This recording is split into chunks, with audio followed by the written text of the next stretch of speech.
బాణపొట్ట బట్టతల ఉంటేనే కాదు, సాఫ్ట్వేర్ ఉద్యోగం లేకపోతే ప్యాకేజీ కనీసం 10 లక్షలకు తగ్గినా మొహమాటం లేకుండా రిజెక్షన్ లిస్ట్లో పెట్టేస్తున్నారు అమ్మాయిలు. సిబిల్ స్కోర్ తక్కువ ఉన్నా కూడా పిల్లనిచ్చే ధైర్యం చేయడం లేదు కొందరు పేరెంట్స్. ఇవన్నీ అటుంచితే పాత బస్తీలో పెళ్లి కాని ప్రసాదుల గోల అంతకు మించి అన్నట్టుంది.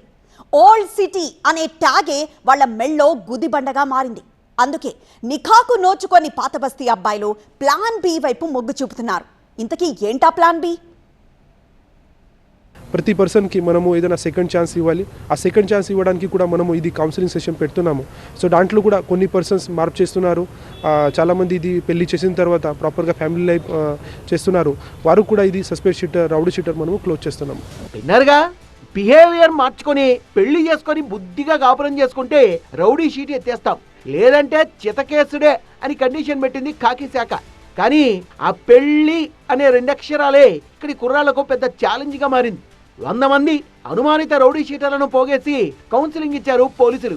సంఘ విద్రోహ చర్యలకు పాల్పడదని వార్నింగ్ ఇచ్చారు. వాళ్ళలో మానసిక పరివర్తన కోసం రకరకాలుగా బ్రెయిన్ వాష్ కు ప్రయత్నం జరిగింది.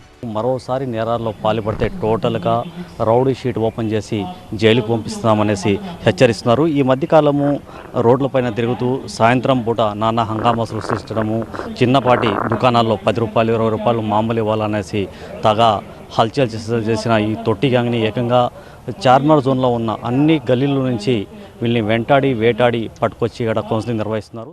కనీసం పెళ్ళైతే అన్నా ఈ రౌడీల బుద్ధి మారుతుందేమో అనేది పోలీసుల ఆశ కాబోలు. కానీ వీళ్ళ పెళ్లి మాటేమో కానీ ఈ రౌడీల కారణంగా పాత బస్తీ కుర్రాళ్ళంటేనే జడుచుకుంటున్నారు అమ్మాయిలు. సగటు ఓల్డ్ సిటీ అబ్బాయికి పెళ్లి కావాలంటే ఇప్పుడు గగనమైపోతోంది. పాత బస్తీ అబ్బాయా రౌడీ అని పిస్తా అని ఓ ముద్ర పడిపోయింది. ఎందుకంటే ఒక చార్మినార్ జోన్లోనే 1400 మంది రౌడీ షీటర్లు ఉన్నట్టుగా లెక్కుంది. వీళ్ళందరూ 16 నుంచి 30 ఏళ్ల లోపు వయసున్న వాళ్ళే. రౌడీ షీట్ల కారణంగా, కేసుల కారణంగా వీళ్లకు పెళ్లిళ్లకు కష్టాలు వచ్చాయి. మ్యారేజ్ బ్యూరోలకు చెప్పుకున్న పాత బస్తీ కుర్రాడు అనే ట్యాగ్ లైన్ వీళ్ళ పెళ్లి అవకాశాలని దెబ్బతీస్తోంది. 100 అబద్ధాలు చెప్పైనా ఒక పెళ్లి చేయాలనేది పాత సామెత.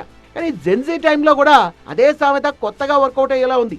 పాత బస్తీ లాంటి సమస్యాత్మక ప్రాంతాల్లో ఉండే కుర్రాళ్లకు పెళ్లి కావాలంటే కనీసం ఒక అబద్ధం అయితే మ్యాండేటరీ. టెంపరీగా కేర్ ఆఫ్ మార్చేసి కొత్త చిరునామాతో చీటింగ్ చేయడం.